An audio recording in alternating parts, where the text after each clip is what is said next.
Detroit Become Human was intriguing from the very beginning. The developers, Quantic Dream, who are well known for their film-like games packed with quick-time events, promised that in their latest work the most exciting element would be a grid of decisions. Thence, hundreds if not thousands of different possible scenarios, and the adventure that would be different and personal for everyone. Have the French managed to keep their promises? Hi, my name is Arkadikuss, and I would like to invite you to my review of Detroit Become Human. Please keep in mind that English is not my first language. Enjoy! My name is Kara. My name is Connor. My name is Marcus. This is our story. Action of Detroit Become Human takes place in 2038. Relatively near future, but a future that we will not recognize. Several years ago, mankind managed to create an android, an artificial man who was supposed to help them in the hardships of everyday life. Shopping, changing your baby, taking your dog out, doing the dishes, the things that make our poor life even more miserable. And now, walking through the city of RoboCop, we can see that each person has his or her own personal obedient to the commands bipolar companion. Some treat androids like things, some kind of slaves, some don't trust them and avoid them, others blame them for huge unemployment. But there are also those who see more in them. And here we meet our three protagonists around whom the whole story will revolve. The first protagonist is Connor, the prototype of investigative android, the most advanced model which, apart from its intelligence, is equipped with many useful investigating features. He can examine blood on the spot, he can see more than a human being, he can reconstruct entire scenes based only on found evidence. Connor, as we find out, was created and called to service to investigate defects.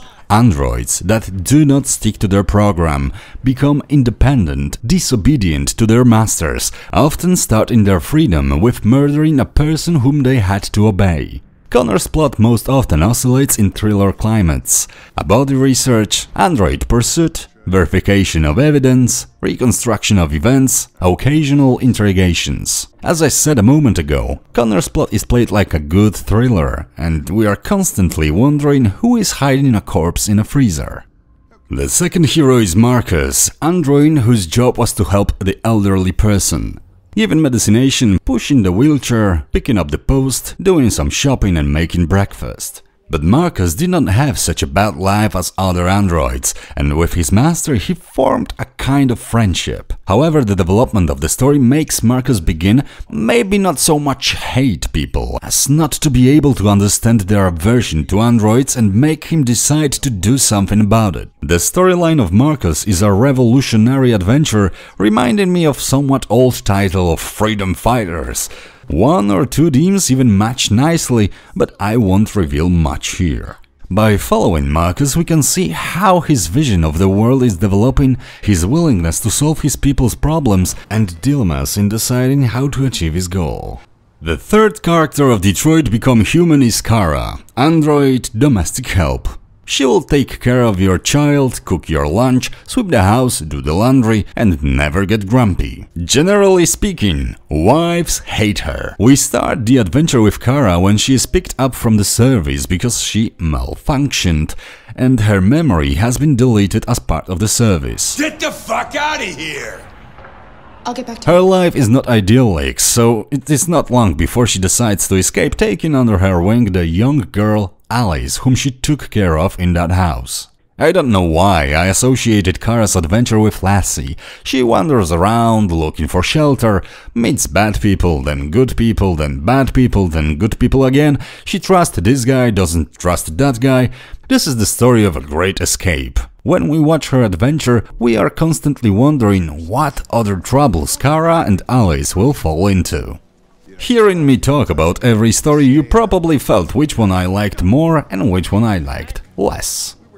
Personally, my favorite story was the story of Connor, a constant quest to solve the mystery. Connor is assigned as a partner to an experienced human policeman who, whoopsie, hates androids. And as we well know, there is nothing better for the story than the hatred of the partners. So we continue this story while developing android-human relations. Maybe it's just a matter of taste, but Connor's attitude, his dialogues, his lack of sensitivity, probably because of his nature, I liked it all very much and it made him credible as a hero. What is also important, it seems like his story does not slow down once but gradually accelerates to the very end. The theme of Marcus is an earthquake at the very beginning, just to slow down very hard for a long time and then finally gain momentum again. The problem with Marcus is that at the very beginning he has a very undefined character, and on one hand maybe we create Marcus as a character, but on the other hand we don't really know what we really want from this hero.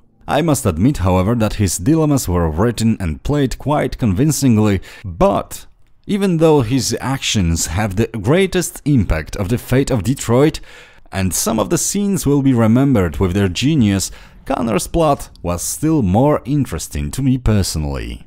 Finally, Kara, whose plot at first was so intriguing, but it was the weakest for me. In my opinion, it looked like, oh god, it's bad everywhere, oh, but I can see a ray of hope, let's go there. The world of Kara revolves around Alice, and maybe it's my personal aversion to children in games, but it didn't really interest me much, even though I tried to play their plot as good as possible. In the story of Kara there is, in my opinion, the biggest so-called plot twist, which for me was very exaggerated and could have been played much better. Phew, talking about story when you don't want to reveal it too much is very difficult.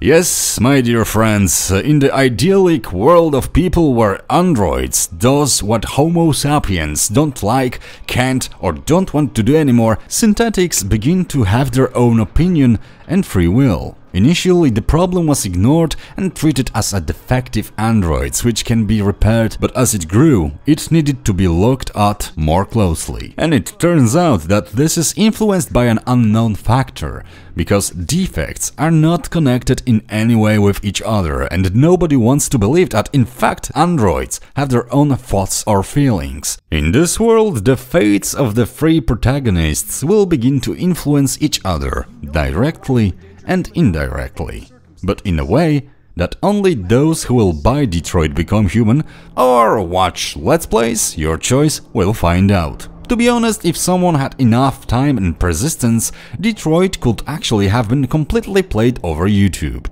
But to conclude the story and those supposed thousands of different possibilities, the game is indeed expanded to incomprehensible dimensions, but do not hope, there are a few checkpoints in the story, the nodes where everything fuses together, and even if there are many roads to them, by playing the game the second or third time we will always get to know where we are.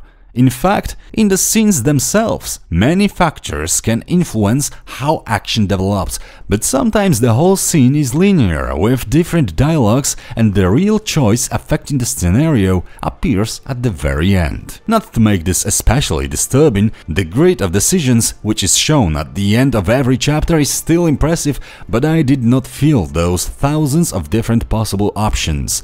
Well, unless I read the newspaper, and I did not read the newspaper, which does not affect the story at all, we treat as choices and separate scenario. We have known that Quantic Dream makes more of interactive movies than games since the very beginning of their existence. Of course, this is not an exception here. But folks, the direction of the game and the use of the camera are on the highest possible level in gaming history. You don't seem to understand the situation. You killed a human. They'll tear you apart if you don't say something. Here you can almost feel the presence of a cameraman in every scene, playing with lights and shadows, giving the right coloring, taking care of the smallest details, and I mean the smallest ones, is something I haven't seen for years. Quantic Dreams delivers games that are limited to a certain degree, but on the other hand, they are so polished that they are forgiven for doing so. Anyway, it was perfectly summarized by the specialists from the Digital Foundry channel, let me quote them here. So what do I mean by that? Well, let's rewind and examine the very first major scene in the game while focusing on many of the details that we've already discussed. It's a great chance to reflect back and see how each element can be used to build a highly cohesive scene. And the first thing to notice is the scene itself. It's rather windy on top of this building, but hair and clothing on each character can be observed blowing realistically. As the helicopter flies over the scene then, its spotlight casts proper shadows, while the force of its blades forcefully push lawn furniture across the roof. As the umbrella violently dances in the wind, the pool visible just to the right of the image features beautifully rendered water that appears to react to the force of the chopper as leaves and other particles blow in front of the camera as well. The distant city skyline is always kept just slightly out of focus, giving it a near photorealistic appearance. Reflections are also used throughout the scene while shadows are rendered in a realistic manner. The interface itself is then beautifully integrated into each and every scene in the game. Then there's the character detail. If you pause momentarily here on Daniel, observe some of his finer details. The first thing you notice are the eyes. Look into them and it almost feels as if you're observing a photograph. You might also notice once again how realistically the light plays off of his skin thanks to subsurface scattering. Elsewhere, observe the way in which his teeth and mouth are lit. It's subtle but highly realistic. And how about the small hairs on his neck? Can androids grow beards? I think that's about it. Really, some of the scenes are simply delightful. And because Quantic Dream realizes how important music is in creating the atmosphere, they use it perfectly. When we investigate as Connor, we hear appropriate, dark, intriguing music. I think the victim attacked the android with the bat. When we are leading Marcus's revolt, we have a lofty moment and we hear great, uplifting music.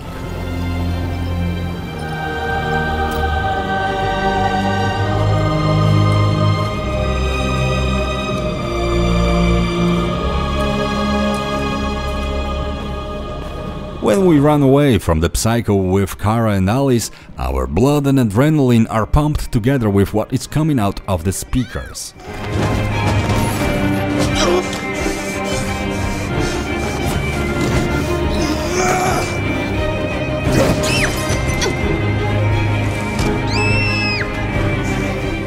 Three composers were in charge of the music in the game: Nympha Kara, John Pisano and Philip Shepard, the last one with the greatest experience in writing music for various productions.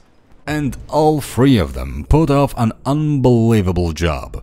The atmosphere of the game is to a great extent written here with notes, and it is true that if it weren't for the music, many scenes from Detroit would not have been so well experienced.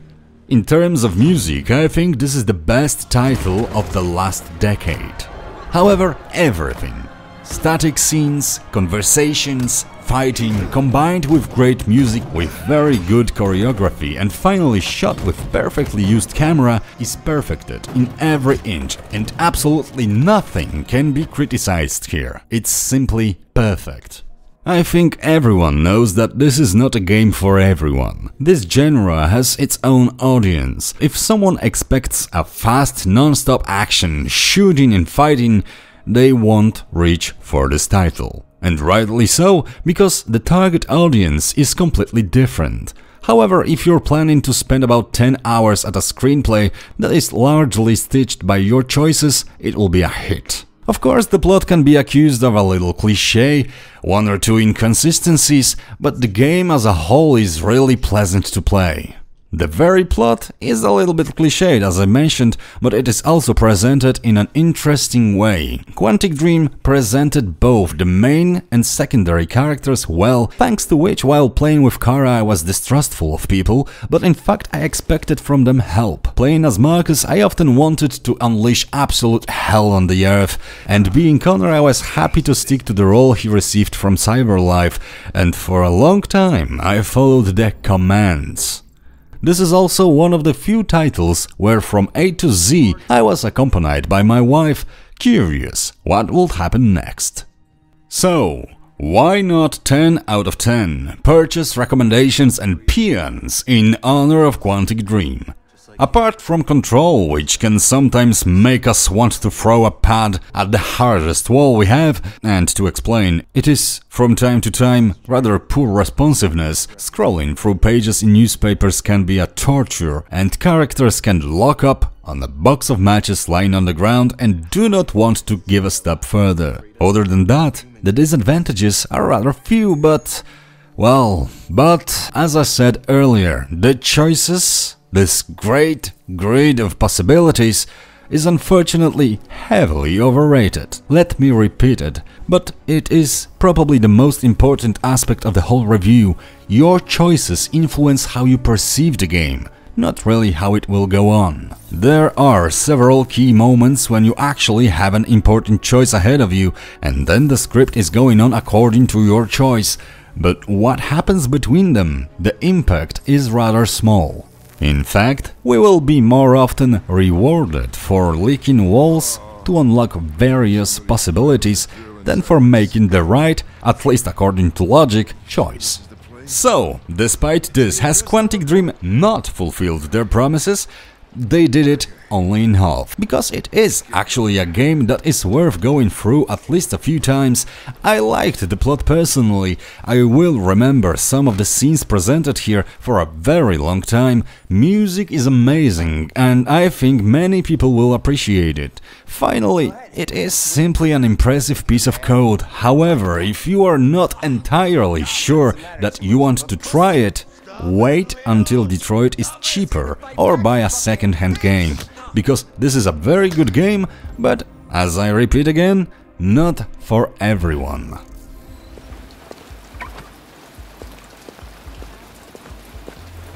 Sexiest androids in town.